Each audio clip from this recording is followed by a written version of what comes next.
أعوذ بالله من الشيطان الرجيم నేను శపించబడిన బహిష్కరించబడిన శైతాన్ నుండి రక్షణ పొందటానికి అల్లాహ్ శరణు వేడుకో. وإذ قيل لهم اسكنوا هذه القرية وكلوا منها حيث شئتم وقولوا حطة وادخلوا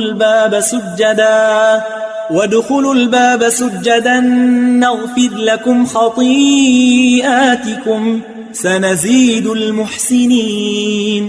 మరియు వారికి ఇలా ఆజ్ఞ ఇవ్వబడిన సందర్భాన్ని జ్ఞాపకం చేసుకోండి.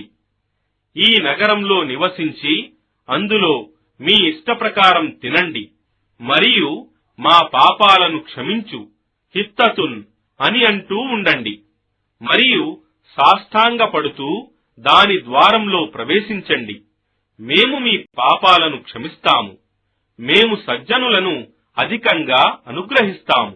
فبدل الذين ظلموا منهم قولا غير الذي قيل لهم فأرسلنا عليهم رجزا من السماء بما كانوا يظلمون.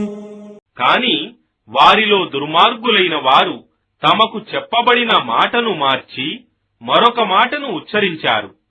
కావున వారు చేస్తున్న దుర్మార్గానికి ఫలితంగా మేము వారిపై ఆకాశం నుండి ఆపదను పంపాము.